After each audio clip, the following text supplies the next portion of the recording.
My first hero that I can remember as a child was Cher, and Elton John right around the same time, but I think Cher more so because she was on TV and I was obsessed with that show.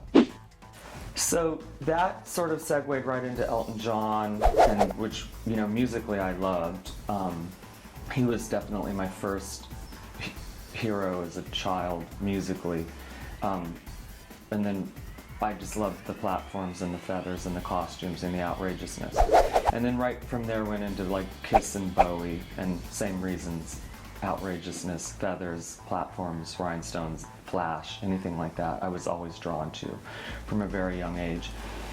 And then as I got a little bit older, you know, like 12-ish, I discovered Blondie and flipped out over them musically, and they became my new favorite. And I flipped over Debbie in a way that I had never flipped over anybody, because she just looked so alien to me, you know. And then from there I went in, a couple of years later I got turned on to Culture Club and Boy George, and then that changed my life in a mega way, because I couldn't get enough of like makeup, and I bought a pair of high heels in LA at like 16 or 17, and I was so excited and hiding them in my closet.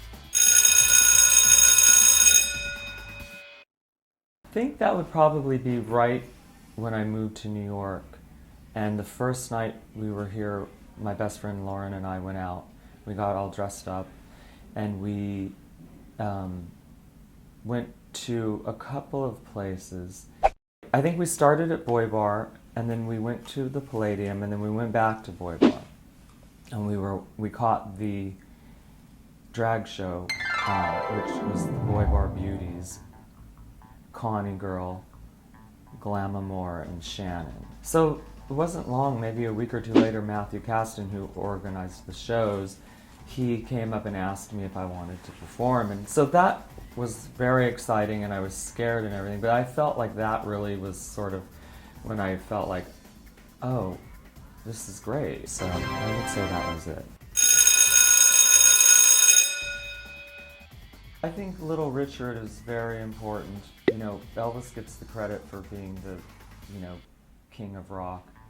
And I think Little Richard has said, if Elvis is the king of rock, then I'm the queen of rock, which is so genius. But, you know, Little Richard was doing it before Elvis, you know, and he never really gets that credit. And the New York Dolls, Bowie, I mean, you know, I assume everybody knows who Bowie is, but I'm kind of shocked sometimes that, you know, some of my younger friends that really don't know much about Bowie.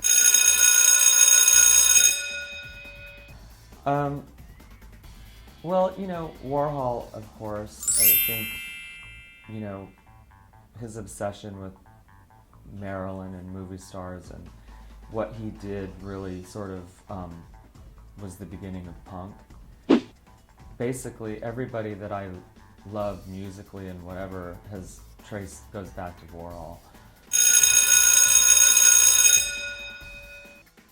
Off the top of my head, movies that, you know, a younger queen should see is, of course, Whatever Happened to Baby Jane. Yeah, Carrie is just not at all for me, you know. Grease is one of my favorites from when I was a kid. Mommy Dearest is, you know, camp at its best, really. You know, I don't usually list Valley of the Dolls as one of my all-time favorites, but it really is a favorite, and it's so, like, I would be shocked if somebody said they haven't seen it. And I think, you know, it's just so beautiful and so sick and, you know, outrageous, and you know, every young queen should see Valley of the Dolls.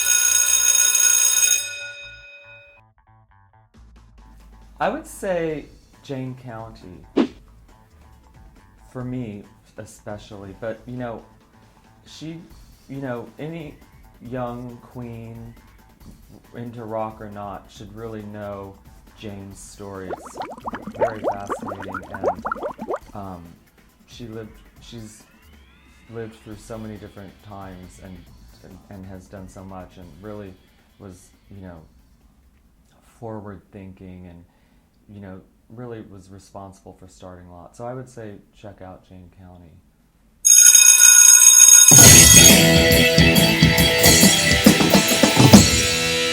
So as far as TV shows, I love like That Girl and Odd Couple, anything that was taking place in Manhattan.